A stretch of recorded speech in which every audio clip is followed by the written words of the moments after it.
Alright, y'all, it's that time again. Time for another hairstyle.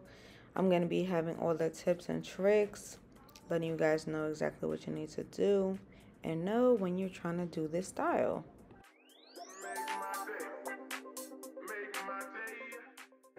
So for this style, you want to make sure that you are not using a thick piece of afro hair. You want to make sure it's thin enough so the root of it looks nice and seamless and flat. You don't want it to look bulky like it usually does. We're going for the flat, round parts, soft locks. So you don't want to use a thick piece.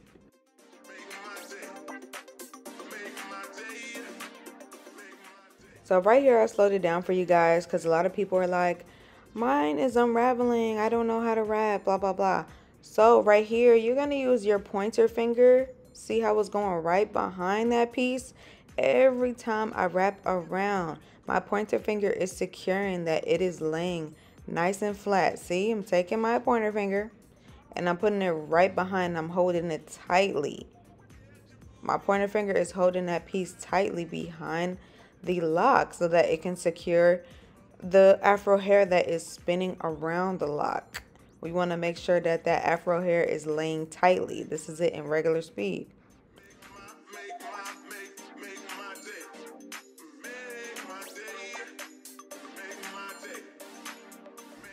All right, now here is another slow-mo of me adding hair.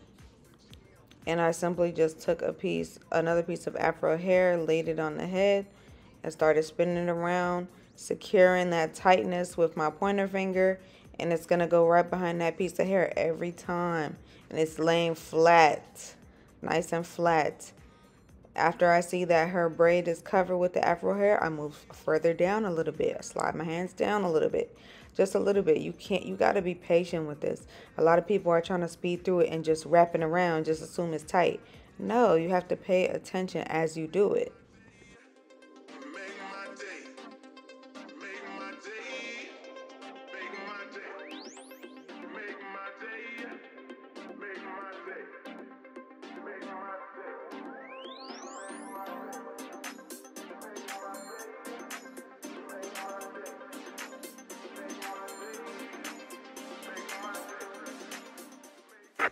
And a lot of people are asking me, how do I secure it?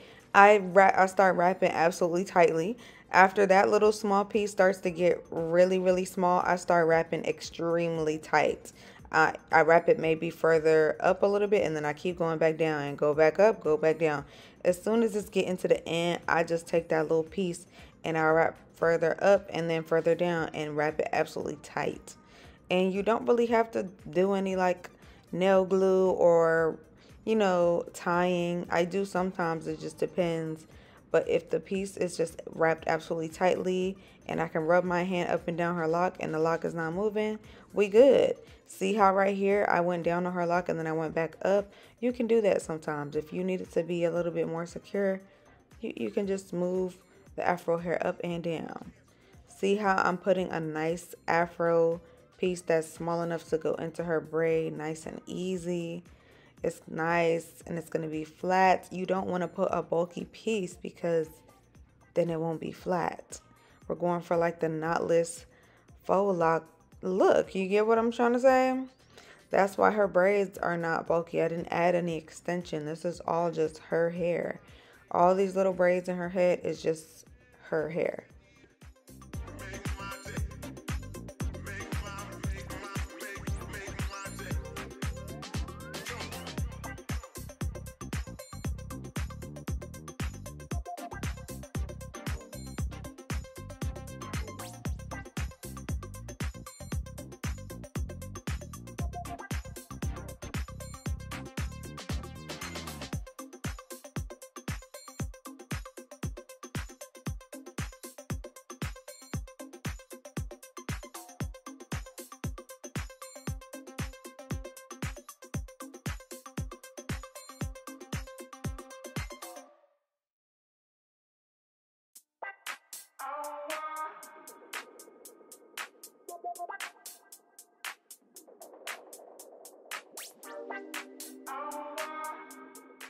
Make sure when you're adding hair, you are adding a piece that is similar to the, first piece. You don't want to be adding thick hair. We want to keep this consistent, and this is the way to keep it consistent, babe. Make sure that you're adding the same density of hair every time you add to the lock. Okay?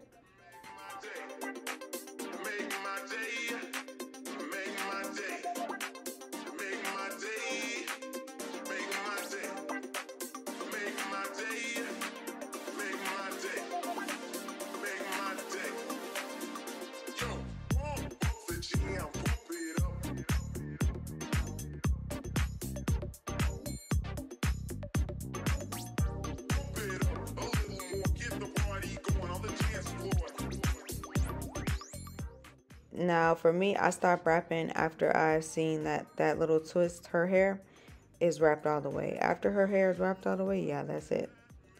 I'm done wrapping. I don't wrap all the way to the bottom.